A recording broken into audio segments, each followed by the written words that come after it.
today is the day that we go through the Hai Van Pass in Vietnam. I have looked forward to this day for as long as I can remember. The Hai Van Pass was made famous by Top Gear, and it's a beautiful stretch of road between Da Nang City, where we currently are, and Hue. When I first watched that over 15 years ago, it was the first time I thought I'd love to do something like that one day, who knows. And today's the day I finally get to scooter across it. I honestly have been excited for this for years. At the end of this video, I will describe how we achieved getting from Da Nang City to Hue without any backpacks. Our scooter's down there, look, and our first mission is to get over that bridge. Let's go. The bike's all set, Carly's ready. Let's do this.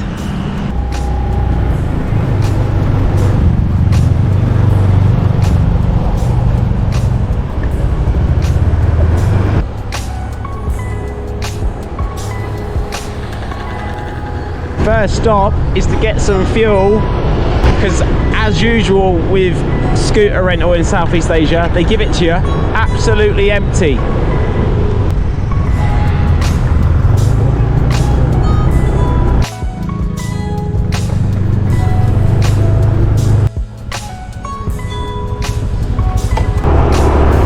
Here comes the massive bridge. Woo!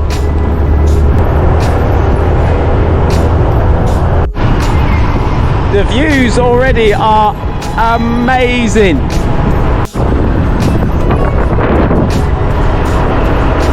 There in the distance, that's the Hai Van. That's what we're about to go through. It looks so good. It's just a bit too cloudy at the moment. Let's hope that clears.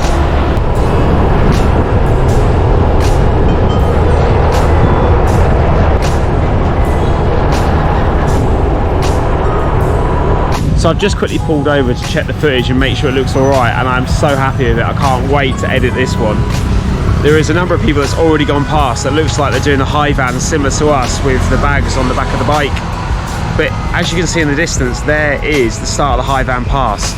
Let's get straight to it.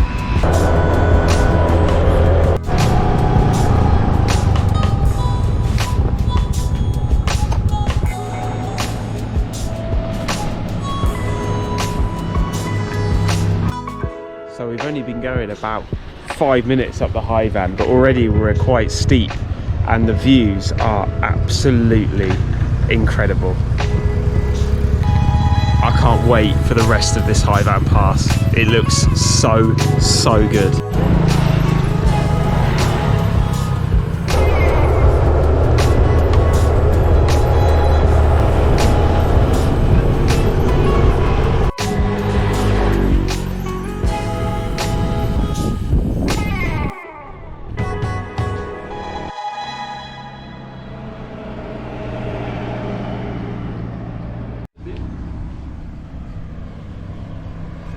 So we haven't even gone another like half a mile and we've had to stop at this coffee shop because the views are absolutely sensational.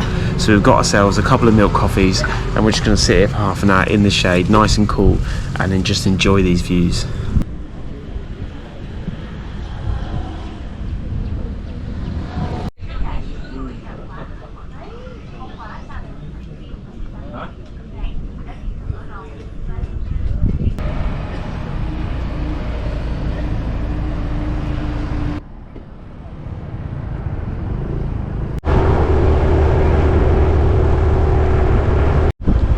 So we're about halfway through and we've just stopped again because I think we're now on the descent down. It isn't the longest, but how fascinating is this? Literally been sunny all morning, all afternoon, and then out of nowhere the mist has just started descending.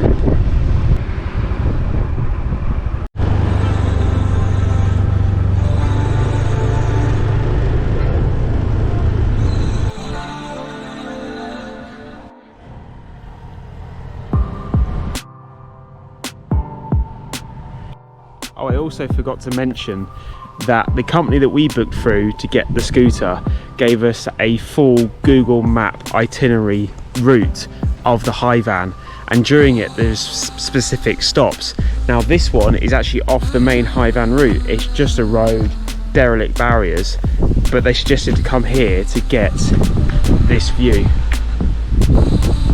And you can't exactly blame them. No one's down here. We've probably seen one scooter, a couple of locals.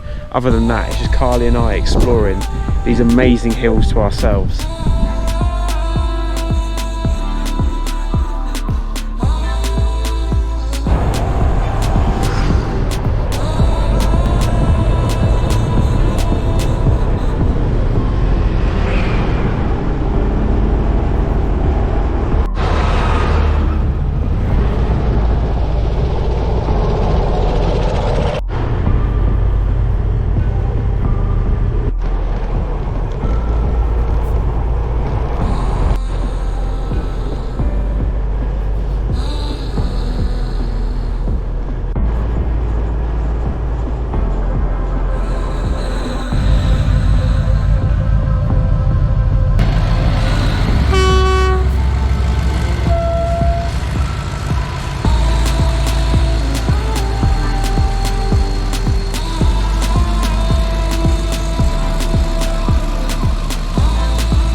So initially I thought people were stopping for the view, but it turns out there was an actual train going past at the exact time that we turned up, so we got super lucky for that.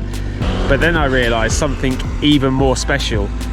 You know how I'm such a sucker for being in the exact spot of certain TV programmes or films that I love and watch.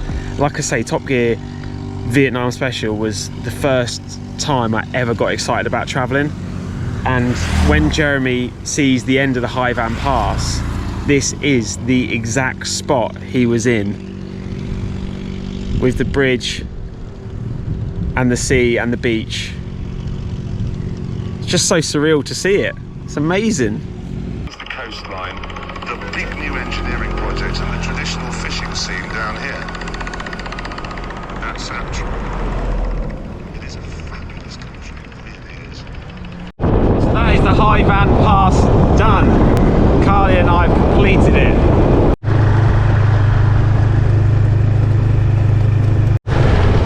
And you're coming that way.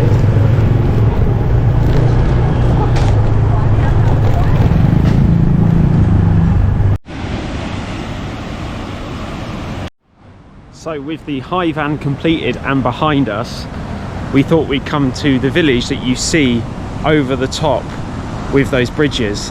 And we've just gone down some really local streets where Google Maps told us to go, and it was a bit sketchy, but we are here and we're at the beach. Who'd have thought? And you've got the High Van Pass in the background. It's very local, very quiet, and it's absolutely stunning.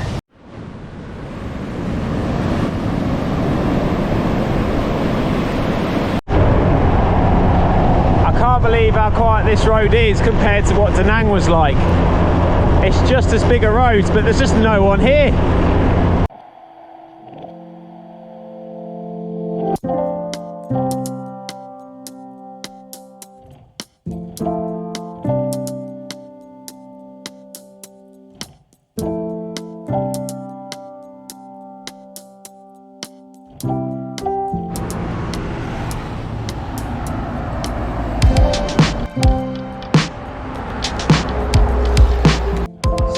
Stopped because Kai needed to get a jumper out of the scooter and give us a couple of minutes because it's starting to get a little bit sore sitting on that scooter all day.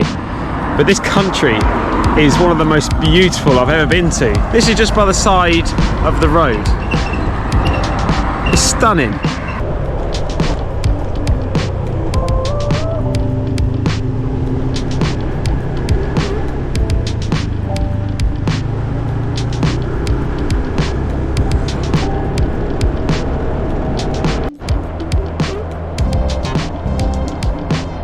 So instead of taking the toll motorway route to Hue to give the bike back, we thought, no, let's take the mountain road. And look at these views. Honestly, I keep saying it, but they're getting better and better.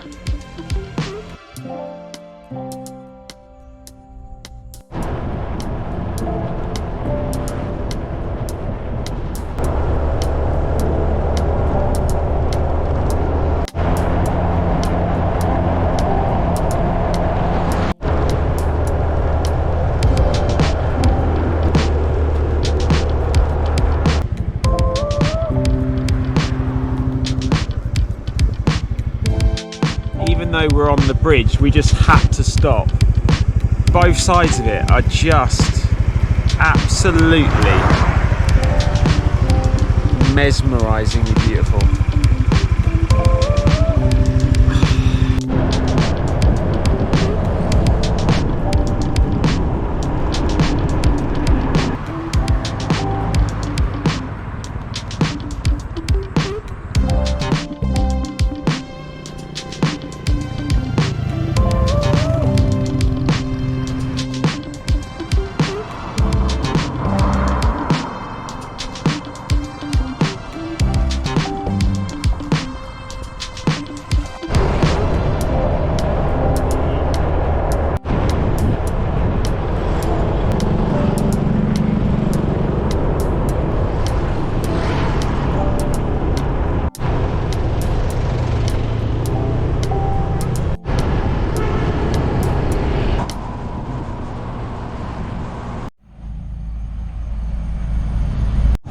So we've almost made it to Hue with the bike. It's done an incredible job.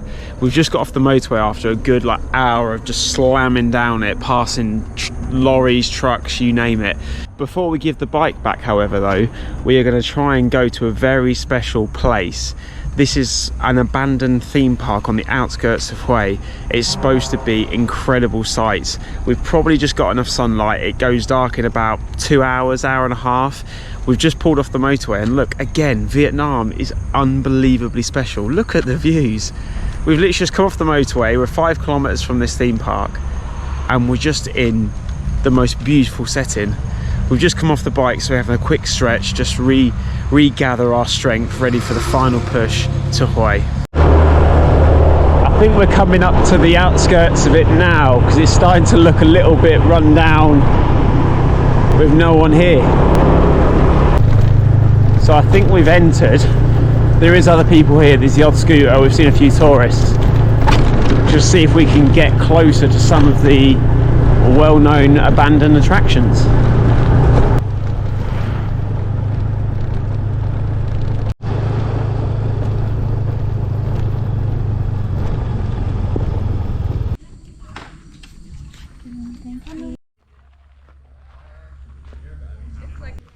This place used to be a theme park, as I said, and it's now abandoned. And at one point it generally was. No one here, and you could just bike around the whole thing yourself, from what I've seen on Twitter and YouTube and things like that. But now it genuinely is a massive attraction, and they've got parking, and it's all just sort of weirdly becoming an attraction even though it's been abandoned. And to prove I'm not lying, it's had over 1,000 reviews on Google now. So it is basically a huge attraction that used to be an attraction. So we've got probably an hour to an hour and a half of sunlight. So we'll explore as much as we can before it gets dark, and then we need to get into Hue city centre and give the bike back.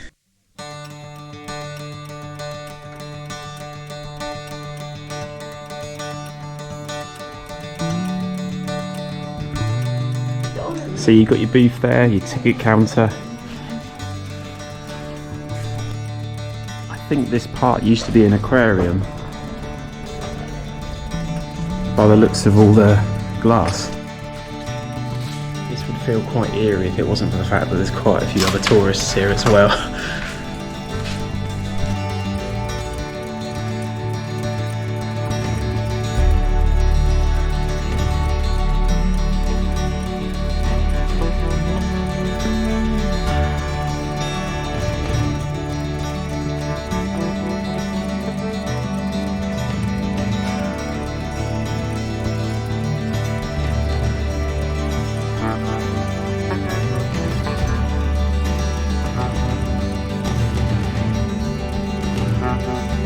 See why it has become so popular, because towards sunset the views are absolutely stunning and it's just such a calm and peaceful place to walk around.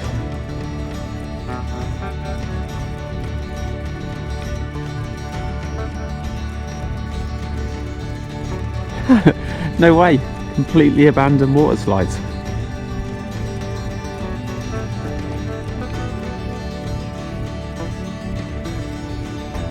This is so cool. It's just so random to walk around a place that used to be a proper theme park, and now it's just fully overgrown and run down.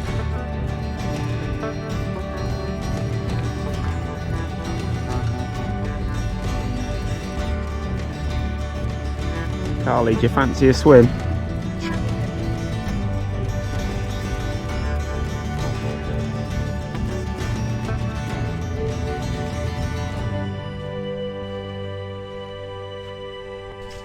Despite the tourists, it is still beautifully quiet and it's lovely to walk around.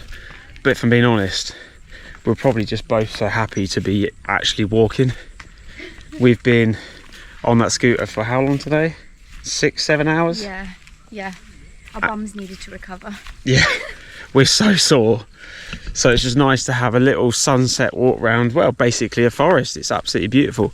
On the reviews, there is mixed responses around. Is it free? Does it charge? I think back in the day, completely free when no one was here.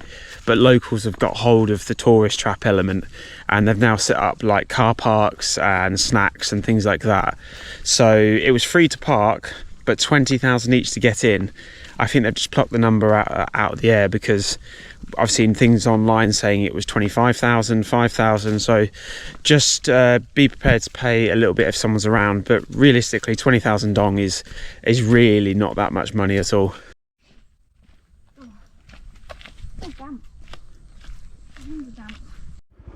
Quite clearly, this is going to be taken over or turned into something else, because there's a lot of quarry like work going on, a lot of smashed up stuff. I think they've ripped a lot of it down already. There's only a few things left standing. There's a few cafes starting to spring up, so I think something might be happening in the future, and it isn't very much an abandoned theme park anymore. So we're heading to the bike drop off now. It's getting a little bit dark, so we wanted to get there before it was pitch black.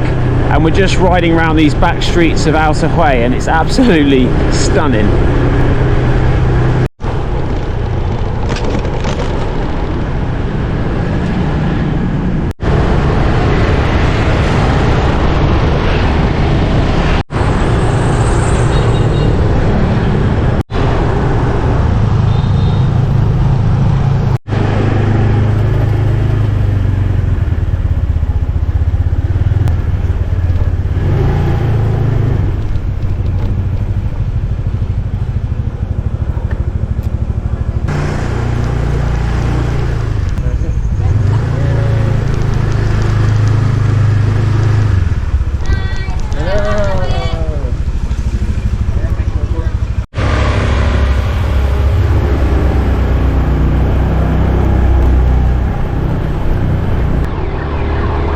Following our backpacks to the hotel.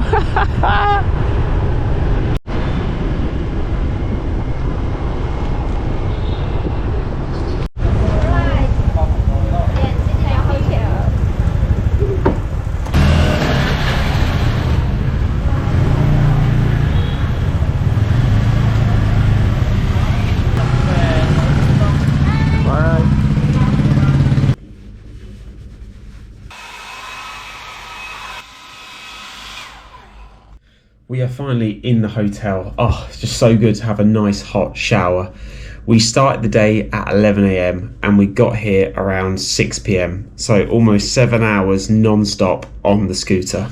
There is many different ways to travel through the Hai Van Pass. A lot of people on the journey that we're on today use the easy rider option. So that's when you get on the back of a bike with an experienced rider and they take you round. The second option is to do the public transport option. There was a lot of minivans and coaches, and some of them are being tours that would just drive through the pass as well. But again, not really any good for us. We wanted to go from Da Nang to Hue without any backpacks. So after Googling for ages, finding blog after blog after blog telling you where to go, how to go through the Hai Van Pass, none of it being helpful, we Googled a company called Hidden Land Bikes. They're on Google, and they're a 5-star company with over 400 reviews. So we WhatsApped them, and within about half an hour we'd agreed price, the bike. They dropped the bike off at the hotel, which you saw this morning. They took the bags off us, and then the bike was ours for the day. Obviously we had to fill up, but after that We had the bike the whole day. You then drop it in Hue at their Hue branch, which you'd have seen just then, and all of that taken care of. The price of it for everything, that's 2 backpacks, the scooter and the fuel, was 750,000 dong. So yes, that's slightly inflated price for renting a scooter, but you got to remember, you're not dropping it off where you picked it up. So 750,000 dong for them to take both our backpacks for us. We get the bike for the day is such great value. And honestly, the High Van Pass has been a dream of mine, as I said, for so many years. It's been one of the best days we've had in the entire trip. I keep saying that nearly on every single video, but Vietnam just gets better and better and better. I hope this has helped. If you want to plan to do the High Van Pass, I strongly recommend you getting your own bike and going from either Hoi An or Da Nang to Hue or vice versa. Using a company like Hidden Travel, they were absolutely fantastic. Yes, the bike speedometer didn't work, and yes, there was a few issues with it here and there and a few scratches, but overall, it was a great bike and it was a brilliant experience. Vietnam, you are absolutely amazing. That is the end of the video. Thank you ever so much for watching. As always, we'll see you in the next one.